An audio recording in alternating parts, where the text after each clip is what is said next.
Good afternoon, everybody. I'm Dr. Shweta Wazir. I'm a senior consultant, gynecologist, obstetrician at Motherhood Hospital, Gurgaon.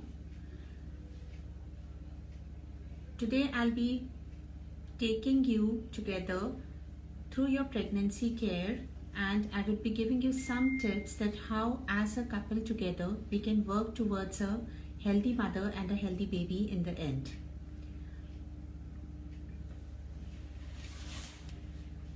I hope I'm audible and clear to everybody.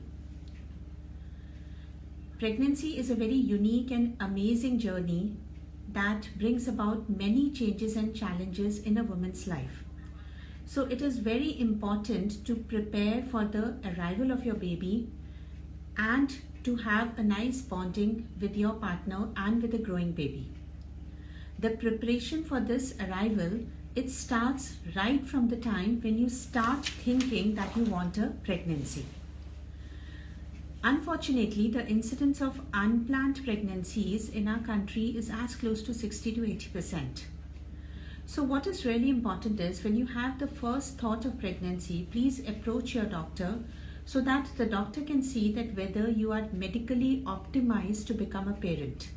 This may involve some of the investigations that need to be done for both of you as a couple together, and it would involve some vitamins or some medicines to be started and some investigations to be done to check whether the expectant woman would be having enough antibodies to fight infections that may or may not happen in the future. So if I tell you one by one, initially when you go to a doctor, she would recommend you a vitamin that is called folic acid or vitamin B9, which needs to be started at least 3 months before you try for a conception, and it is actually continued throughout the first trimester till you complete your 12 weeks of pregnancy. Then there are certain other vitamins like iron, zinc, and all those essential things which we look at to see if you are medically optimized to go ahead, and we treat your anemia. If you are anemic, we find out the cause of it, and then we go ahead giving you a green signal to plan for a pregnancy. There are certain lifestyle modifications that need to be done. We need to have a control of your weight. If you are on the overweight side or if you are obese, say class 1, class 2 obesity, then we give you some lifestyle modifications to step down so that you can lose a few kgs and then get pregnant. We ask you to modify your habits of alcohol and smoking. It is normally said that if you consume more than 7 units per week, it may lead to cognitive impairment in the baby later on. So slowly we ask you to refrain from that, and ultimately, once you start developing that habit, you can leave these things. Smoking at the same time leads to fetal growth retardation. It leads to adverse immune systems in the body. So again, this is something which is to be discouraged both for the male and the female partner. For the male, because it causes problems with the seminal function, with the semen motility. There are certain infections for which you need to be screened for whether you have an immunity during the pregnancy or not. To name them a few, it could be rubella, it could be varicella, hepatitis. For all these 2-3 infections, we have got some vaccines for which we can give you, and then we can build up your immunity and then allow you to go forward in the pregnancy with a absolutely healthy life. Apart from that, it is normally recommended that you should be doing some exercises on a regular basis before you embark on this beautiful journey. The recommendation is having 150 minutes of moderate exercises per week, out of which no session should be lasting longer than 60 minutes. So even if you are in your ovulation period, you are recommended to do some exercises, and you can continue with that without any fear of developing problems in your pregnancy. Now, once you're pregnant, what is really important as a couple, there should be the first booking visit should be there to your doctor as early as possible, and not after a couple of weeks when you think that, okay, now my problems are arising and now I should go. The reason being, we need to do some antenatal test the moment a woman gets pregnant So it's very important that you get all your pregnancy antenatal tests once you know that you're pregnant. You would be given some dietary instructions from your doctor, and you would be told that what all things you are supposed to avoid during the pregnancy period. To come on that, I would just like to point out, pregnancy is actually a journey that everybody of you should enjoy. Do's and don'ts.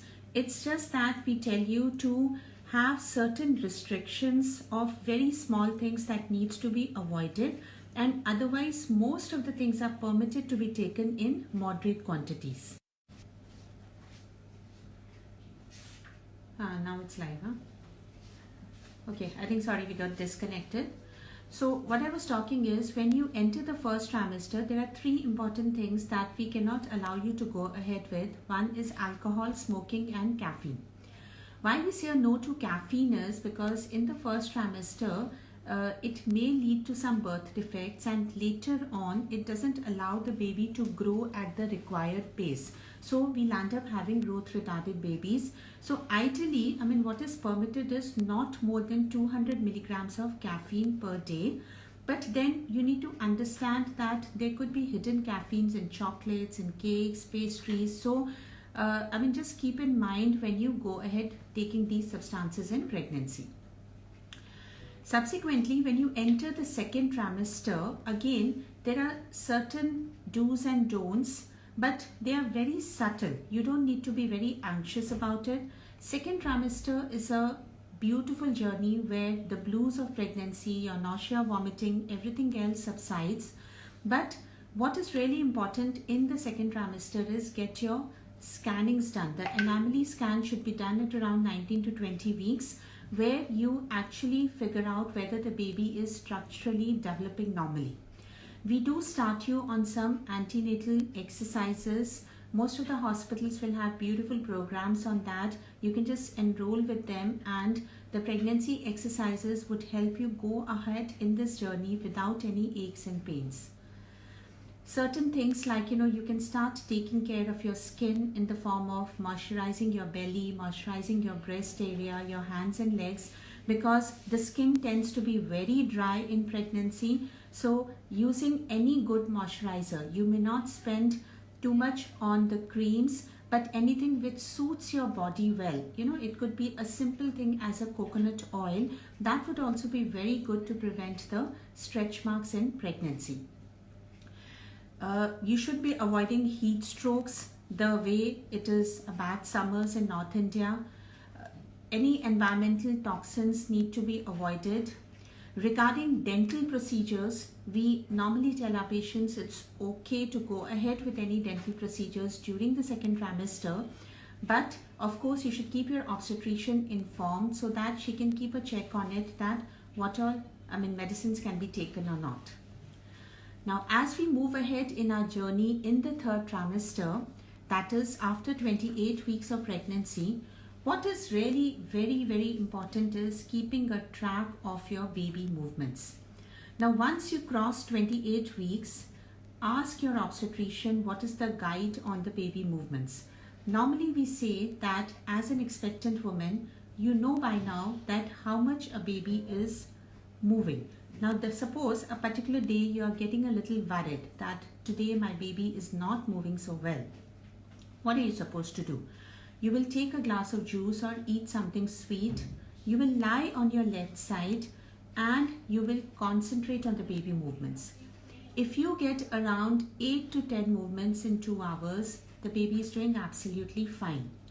If you don't get, or if you get very less in number, please don't wait back at home.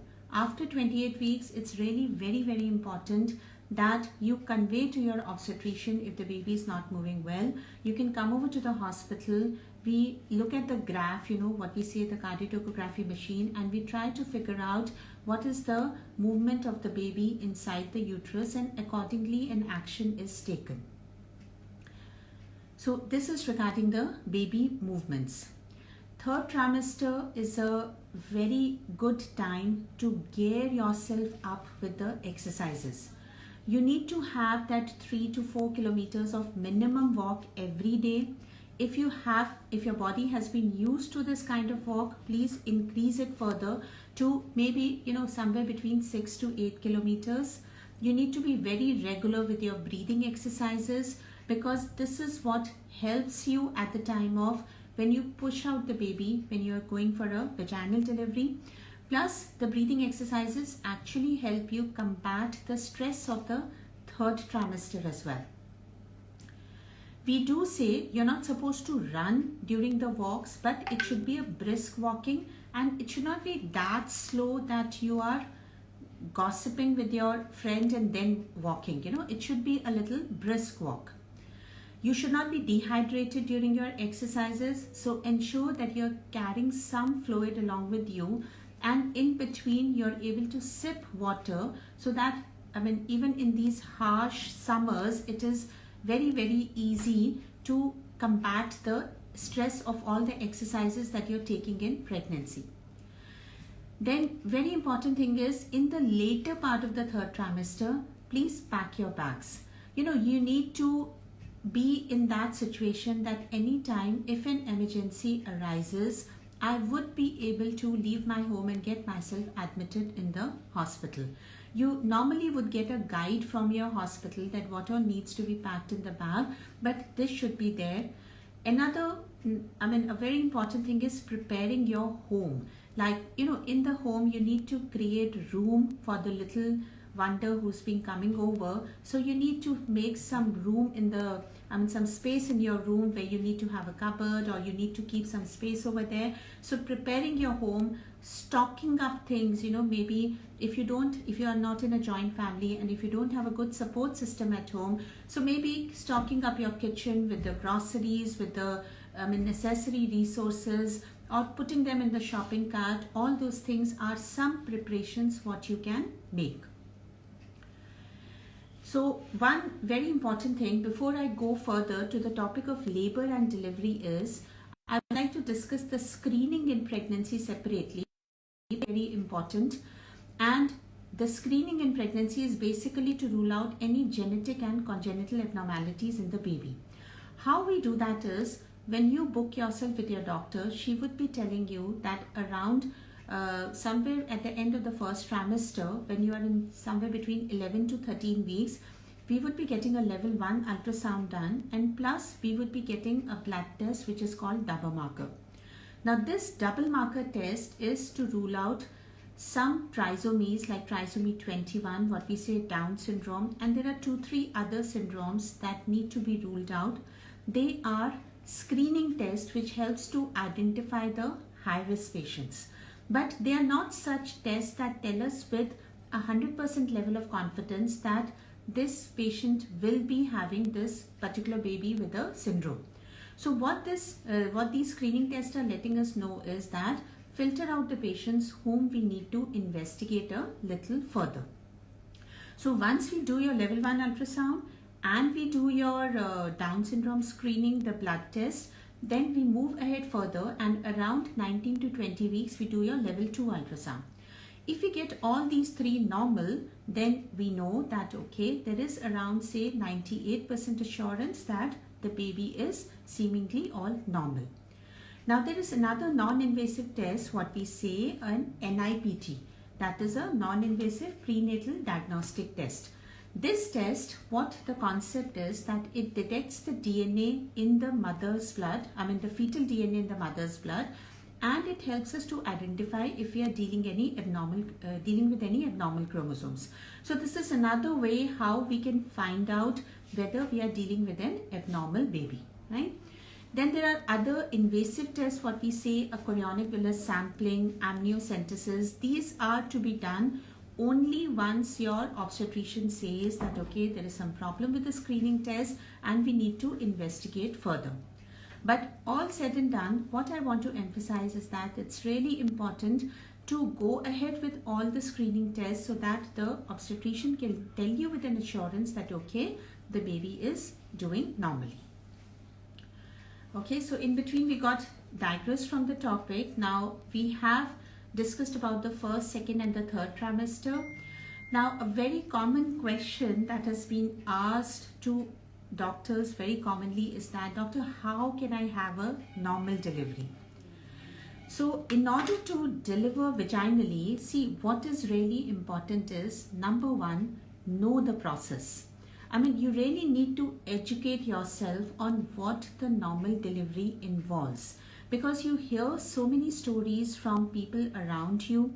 Some could be positive, some could be negative, and then you get all confused. So what I mean is, by gaining knowledge is, understand what the process of labor is. The number of stages involved in it, how do we progress in each of the stages. Like the first stage of labor, it may last somewhere between say 8 to 18 to even 20 hours. So that doesn't mean that if your labor is going for say 15 to 18 hours, that doesn't mean that the labor is going problematic. So if you know the basics of it, that how long the first stage of labor can last, you will never lose the confidence in yourself, and you will never think that there is something that is going wrong. Then you should know that, okay, in the second stage of labor, what is going to happen? How am I supposed to push? The pushing doesn't involve an elephant strength. Sometimes some women, they come and say that, doctor, I don't think I'm physically that strong to push enough. But believe me, it doesn't need that physical strength. It needs only your mental strength, that yes, I can do it. And the moment you tell yourself that I can do it, the hospital team is with you to support you, to encourage you. It's something like running a marathon. When you run a marathon, once you are very close to the finishing line and you feel that, okay, you've lost all the strength, and somebody comes and says that, come on, you can do it. It is at that time that you get all the strength in the world, you get all the adrenaline pump in your body, and you're able to make it to the end. So this is how the labor process is. When in the end you start feeling that, okay, I've lost my strength, and somebody encourages you, it very well works, and you're able to deliver the baby vaginally. But all said and done, a very important fact is that whenever we give a trial of a normal delivery to a patient, when we are expecting a vaginal delivery, please understand the success rate globally is 85%. There is a 15% chance that we may land up with a cesarean section for very genuine indications.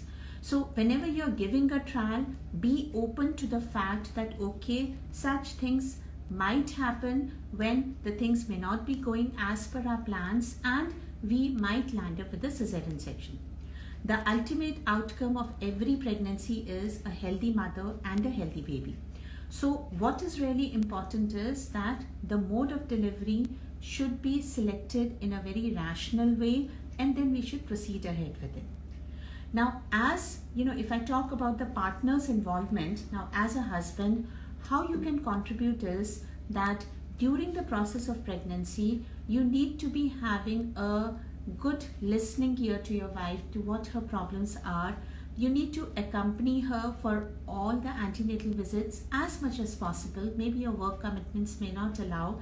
If possible, just come over for the Lamaze classes, for the pregnancy exercise classes, and it would be a good idea to do them together, so that she's encouraged to do that further.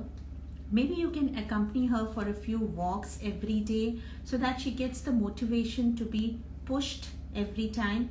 And very, very important thing is, please read together. Please read together the process of labor. There is no harm in seeing YouTube videos, how a vaginal delivery looks like, how a cesarean section looks like, what happens when you have to apply a vacuum delivery. Once you look at the videos and then you come and talk to your obstetrician, she would be in a very nice position to explain to you that what is the plus and the minus of everything. Because ultimately, when you see your wife in the process of labor, you may get a little jittered. You might feel that, okay, she's in too much of pains, and probably, this was not the right decision. At that time, your knowledge, all that study that you have done is going to come to your help, and that is going to make you understand how to make her relieved. So when she is in pain in labor, here comes the role of our anesthetist over here. We do recommend that you read about epidural, or what we say painless labor during during the first stage. And again, you can hold those meetings with the anesthetist over here who can explain to you what the epidural involves. It would definitely reduce the feel of your contractions by around 70 to 80%, but may not give you 100% relief. But honestly speaking, it doesn't have much of side effects if it is given in competent hands. I mean, all those stories that doctor, can I have a headache? Doctor, can I have a backache? I mean, no process is 100% foolproof, but these side effects are very, very rare, and most of them, they are self-limiting if at all they occur. So in the field of medicine, whenever we go forward for a procedure, we look at the risk-benefit ratio. The benefit of taking an epidural is much, much, much more than the slightest amount of theoretical risk which is involved with it. So that's the reason why we say that when you're going for an epidural, then you discuss the pros and cons with your doctor, with your anesthetist, and then take an informed decision about it, whether you want to go for it or not. Now, there are certain myths that could be associated with a vaginal delivery. One myth is that it leads to a prolapse later on in your life. Prolapse means when your uterus may start coming out of your normal introitus. So again, prolapse is not really dependent upon the mode of delivery. Prolapse happens because of estrogen deficiency in your body. So it can be definitely taken care of, provided you're doing all your postnatal exercises that has been advised to you post-delivery. Prolapse itself happens whether it's a cesarean section or a vaginal delivery. It can happen in both the cases. So what is important is follow the advice, do your Kegels exercise regularly, and then these things are not going to be really bothering you later on. Second thing is that vaginal delivery may not be safe for the babies, or maybe it leads to sexual dysfunction later on. Again, both these things, as long as the safety of the baby is concerned, a vaginal delivery is always done in a very protocol oriented, evidence based way. It is purely mathematics when we deliver babies. It is not that we work on our instincts that okay, this patient is going to deliver vaginally and this is not. It's the way we do go ahead is that we follow certain guidelines. We see at what rate the cervical dilatation and effacement is happening, at what rate the baby is descending down, and then we determine that at what particular point we have to intervene, we have to start some injections, or maybe we have to apply a vacuum to expedite the delivery. And at any particular point, if we think that the safety of the mother or the baby is getting compromised, we immediately take the decision of a cesarean section. And cesarean section can be done at any time. It's not that beyond a certain particular dilatation we can't do it. Of course, we need to take the decisions at the right time, but then it can definitely be done. Okay, now once you've understood and you have made a plan, what is important is you need to discuss with your doctor what is your birth plan. What do you mean by a birth plan? A birth plan is which, as a couple together, you make some informed decisions that okay, I would like my husband to be part of my delivery process. This could be one of the points. I would like to have a skin-to-skin contact with my baby after delivery. I would like the cord to be clamped early or a little delayed. Suppose if I don't go into labor, am I open to the process of induction of labor? What is my thought process on feeding the baby later on? Do I want to go for an exclusive breastfeeding?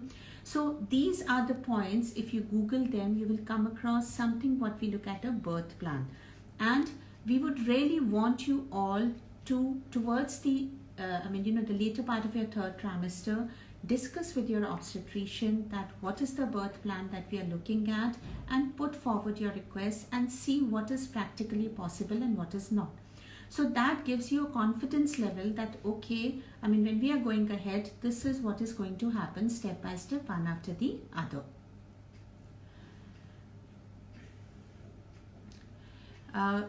One question what we are usually come across is when patients say that something happened all of a sudden during the process of labor and we landed up with a cesarean section.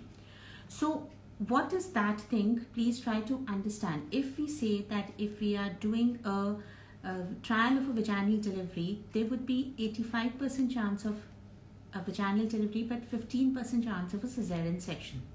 Sometimes when the baby descends through the birth canal, the baby's head, instead of being flexed like this, it goes a little up, or it may become even extended like this. So what happens is this diameter, the diameter of the head of the baby changes, and the birth passage is so snugly fitting. It exactly fits the head of the baby that the moment the diameter of the head due to flexion or extension changes, it becomes a little difficult to navigate the baby through the birth canal. So at that particular time, the heart rate starts dropping, or you may get a meconium stain like what we say the baby has actually pooped inside the birth canal, and this is when an emergency cesarean section arises. So all said and done, if you land up with a cesarean section, please be happy about it, that the doctor has taken the decision and let her go ahead with it. A cesarean section is not at all a very complicated or a difficult surgery. It just involves a 10 centimeters cut around your bikini line. In and out of the theatre, it will take maybe approximately close to 1 hour. The difference would be in the immediate short-term recovery, maybe a difference of around 6 hours or so, because after the cesarean section, you're made to lie down straight for a couple of hours because you're not able to eat or drink properly. And maybe, in a normal delivery, you get up very fast. But ultimately, the recovery in both the cases is very quick, and so it doesn't really make a difference in terms of immediate short-term recovery. But why we recommend a normal delivery if it is not indicated for a cesarean section is because then your future pregnancies, they become high-risk pregnancies. So there are certain indications where we are normally questioned, like, doctor, I had a previous cesarean section. Can I have a normal delivery? So yes, definitely you can have. If I say that the success rate in a primey is 85%, after a cesarean section, the success rate could be a little less, maybe 72 to 75%, but still it's a good success rate. What is really important is the right selection of candidates, that how you're going ahead with your pregnancy, you need to talk to your obstetrician. Similarly, things like if you have a heart disease, if you have a diabetes, if you have a high blood pressure, these problems, they do put you in a high risk, but these are medical problems. They are not obstetrical complications that bar you from a normal delivery. So discuss with your doctor that how you can proceed with your pregnancy in a healthy way, so that even with these complications, you can go ahead having a normal delivery. So as a couple, now once you have delivered, when you come to your doctor for the first postnatal visit, I'm just switching over to the postpartum part now. What is really important is that when the husband and the wife, they communicate with each other, they should be talking about what they are going through post-delivery, because the baby catches the attention of all the family members, and it's really important that you communicate with each other and you discuss with each other what are the problems that are happening. The postpartum depression happens only when the woman doesn't have a vent to what issues she has been going through. So as a husband, please be a little supportive in understanding that the hormones, they do dip down post-delivery, and there is a possibility that she may behave a little irrationally at times, but then you need to understand that these are all the hormones that are going up and down, and it just needs a boost up from your side. So this is how, as a couple, you can walk together through the journey of the postpartum period. Very important is that again you have to switch back to your exercise schedule. Postpartum exercises need to be done. Kegels is very, very important at this point, so you have to do it. Get in touch with your physiotherapist. Most of the hospitals would have it. let them, take part in those classes and understand how these physiotherapy exercises need to be done. I think I've covered most part of it. Now I can see a couple of questions coming over. So one I can see is, can alkaline phosphatase get a little high in the third trimester? Yeah, of course, yes. It's very normal to have a high alkaline phosphatase, not even in the third, but in the second trimester onwards only, because the source for alkaline phosphatase here is not the liver, it's basically the placenta. So even if you're having a higher alkaline phosphatase, it's absolutely okay. It is normal. You have to check for the whole liver function test. If your SGOT, your other enzymes, including your bilirubin and all, is raised, then definitely you need to get in touch with your doctor. Any other questions that anybody wants to come up with?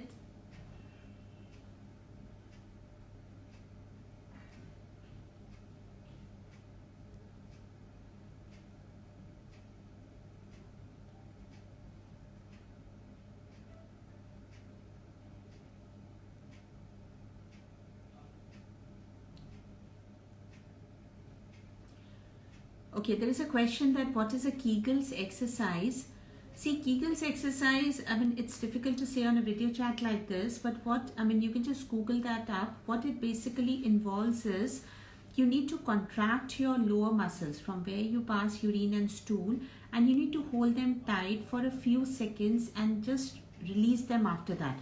So you need to keep on practicing that again and again, so that once whatever loosening of the vagina has occurred as a result of the process of pregnancy or labor, the vagina comes back to its normal shape. So maybe, it would be a good idea to get in touch with your physiotherapist, and she would explain you exactly how it needs to be done.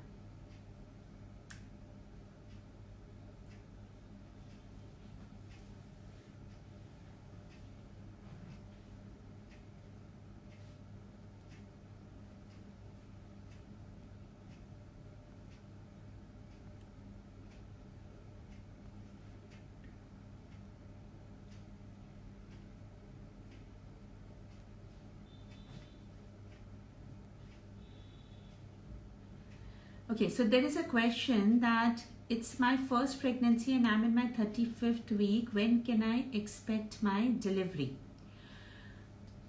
Okay, now a first time delivering woman, it is normally expected that your pregnancy should touch your delivery date. We say that you're completely full term when you have crossed somewhere between 38 to 39 weeks. So you should be packing and getting ready to leave for the hospital, say by 37 weeks maximum you should be ready, and then expect any time between 38 to 40 weeks. Of course, when you give your regular visits to your doctor, the doctor would be palpating your tummy, would see where the baby's head is, and would give you a rough idea that whether the delivery is expected in the coming couple of days or not. Okay, how do you know that it's the right time to get admitted for delivery? It's a wonderful question. So for this to understand, you need to understand the signs of labor. So this is like, how do I know, doctor, that I'm going into labor?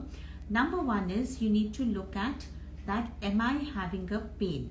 Now every pain in the process in your journey of pregnancy cannot be a labor pain. So how do you distinguish that is, keep three words in your mind: regular, intermittent, hard.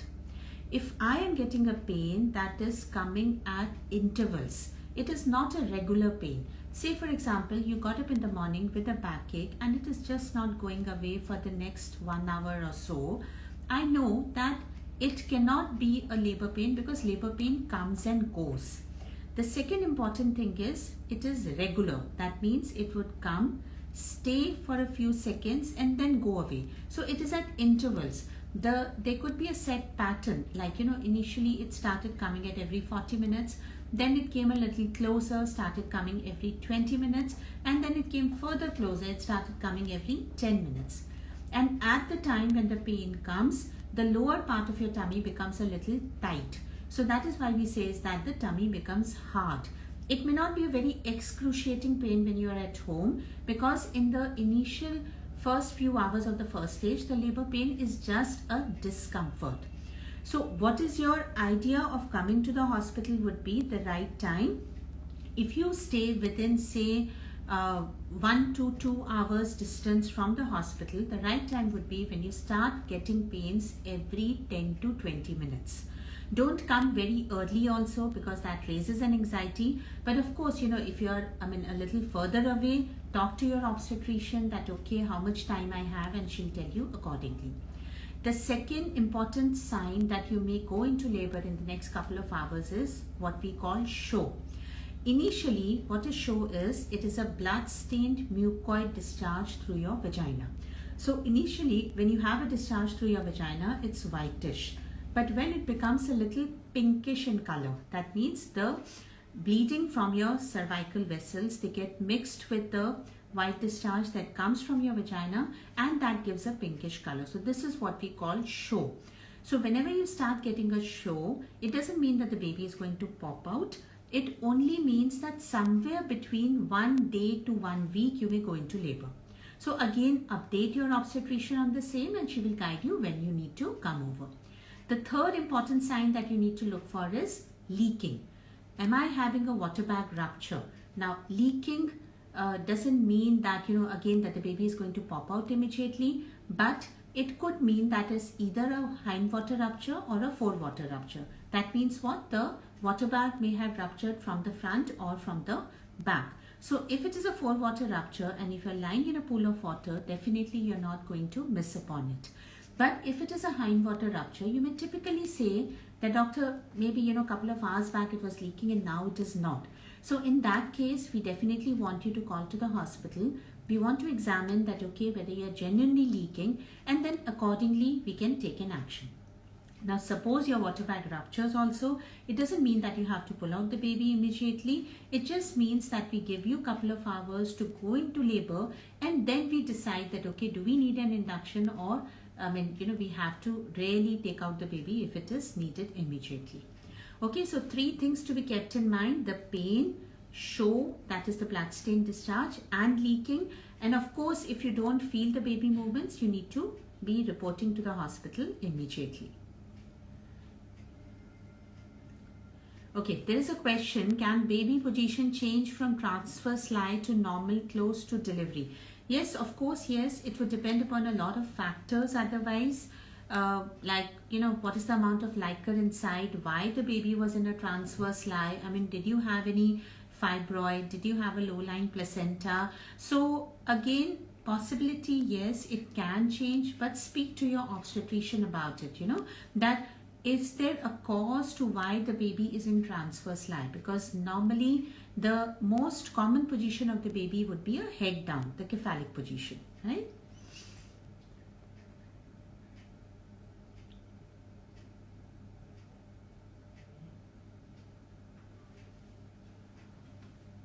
Last one, there's one view request, no?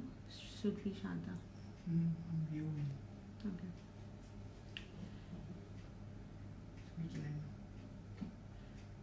Any other questions anybody is wanting to share?